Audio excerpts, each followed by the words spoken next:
Bonjour, bienvenue sur Sensation. La question de la préservation de l'environnement et du climat est de plus en plus présente au sein de notre société, avec notamment la COP28 qui a eu lieu à Dubaï, qui s'est terminée le 12 décembre. Nous recevons l'association Greenpeace pour nous en parler avec des enjeux écologiques. Je suis aujourd'hui avec Olivier Meyer de l'association Greenpeace. Bonjour. Bonjour.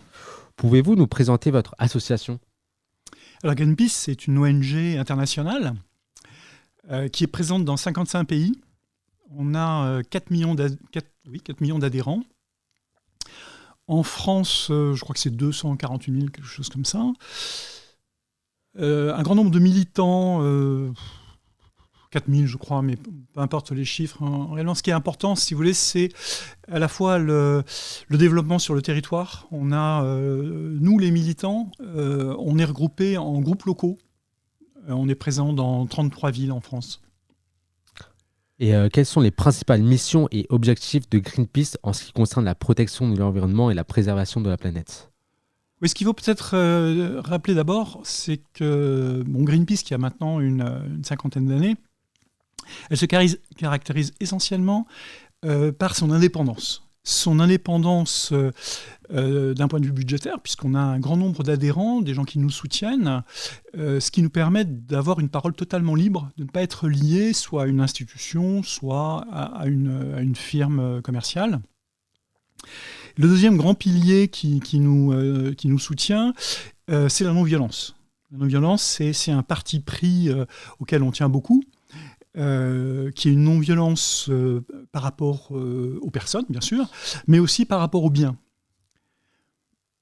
Nos missions, si vous voulez, on a un certain nombre de grandes campagnes auxquelles on peut facilement se référer en consultant notre site greenpeace.fr, qui touchent des grands champs comme l'océan, la forêt, les énergies, etc.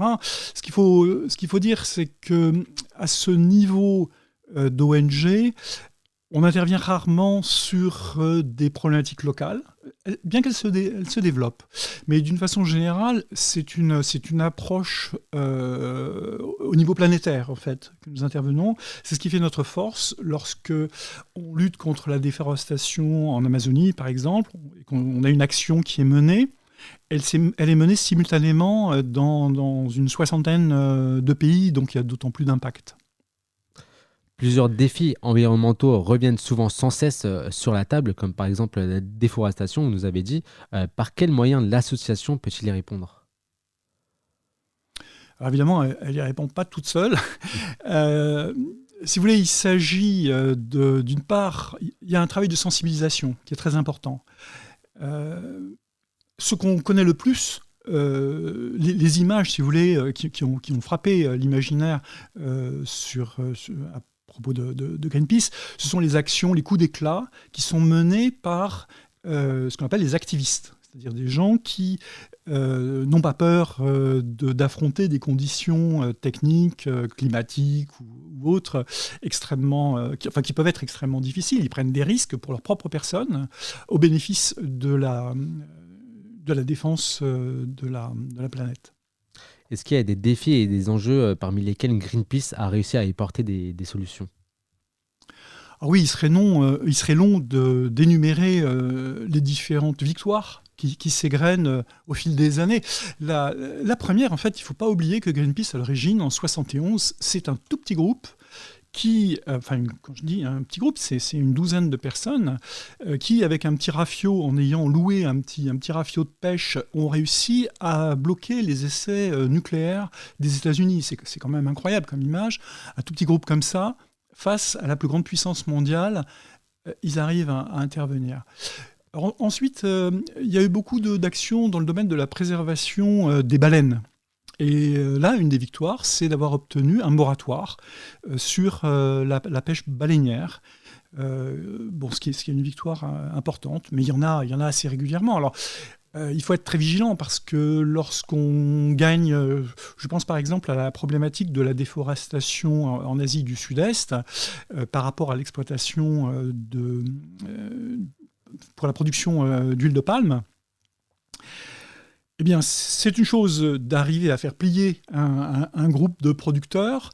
Enfin, en général, c'est surtout c'est de l'agro-business, hein, donc c'est des grandes structures internationales.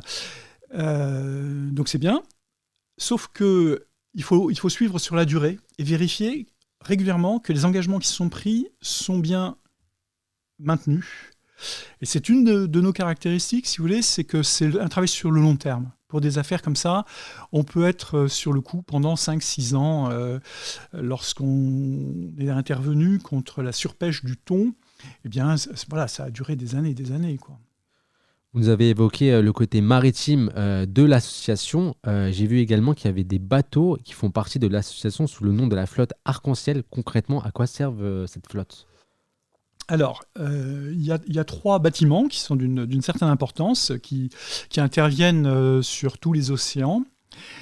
Ils ont quelquefois des missions scientifiques. Ça a été le cas au large de l'Amazone, où ils ont permis la découverte de récifs coralliens de grande profondeur, en embarquant en fait des scientifiques. Euh, notre flotte intervient aussi dans la défense, enfin contre, si vous voulez, la pêche illégale. Donc, il est arrivé à plusieurs reprises qu'on s'oppose à des navires-usines parce qu'ils étaient en illégalité. Ça revient aussi sur l'abordage de cargos qui transportent du bois illégal, par exemple, ou ça c'est des histoires déjà un petit peu plus anciennes, mais il y a une époque où on n'hésitait pas à transporter des déchets nucléaires dans des fûts et qui, au large, étaient balancés en pleine mer, ce qui représente évidemment un risque, certes différé, mais un risque énorme, puisqu'on sait très bien que ces fûts finissent par rouiller, fuir et se désagréger. Et là, ça a été vraiment très spectaculaire, parce on avait 2 équipes en Zodiac qui abordaient donc des bateaux énormes. Et en fait, les bateaux n'hésitaient pas à balancer directement sur les Zodiacs leurs barils de produits nucléaires. Donc les relations sont quelquefois, on va dire, assez tendues. La présence de bateaux dans votre association évoque son impact à l'international. Concrètement, comment faites-vous, hormis les bateaux, d'être présents sur les chaînes de l'international? Sur les chaînes, vous voulez De dire? l'international. Oui, Greenpeace est présent à l'international parce que, comme je vous l'ai dit, on a des bureaux dans un grand nombre de pays et on intervient surtout sur des leviers qui sont en fait liés à des grandes firmes. Par exemple, en ce qui concerne la lutte contre le changement climatique, une des cibles, j'allais dire privilégiées en France, c'est Total. Total, qui est une entreprise qui intervient sur toute la planète, en fait. Et donc, là où il y a Total, nous sommes. D'après votre site internet, plusieurs campagnes sont menées par l'ONG. Il s'agirait de plusieurs pétitions pour différentes causes environnementales. Est-ce que vous pouvez me donner plus de détails concernant ces pétitions? Alors, il y a régulièrement des séries de pétitions. Vous interrogiez sur les méthodes d'action. La pétition, c'en est une.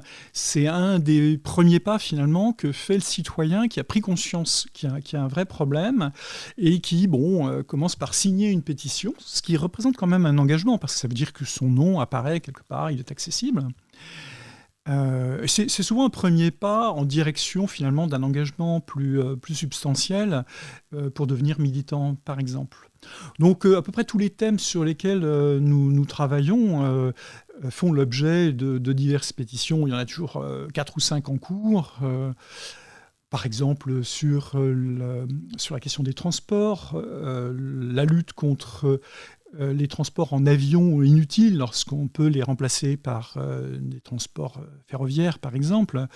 La réduction de la consommation de la viande. Vous savez que 40% de la déforestation est liée à la surconsommation de la viande, du fait de l'élevage intensif de bétail, notamment en Amazonie, mais aussi du fait des coupes rases qui sont réalisées pour pouvoir planter du soja qui sera importé chez nous pour alimenter le bétail, quoi. Merci Olivier d'avoir été avec nous sur Sensation. Je rappelle que vous êtes membre et militant de l'association Greenpeace. Merci à l'ICPA de nous avoir prêté leurs locaux pour pouvoir réaliser cette émission. Pour plus d'informations sur Greenpeace, rendez-vous sur le site internet greenpeace.fr. Et pour revoir et réécouter cette émission, rendez-vous sur notre site et notre application Radio Sensation.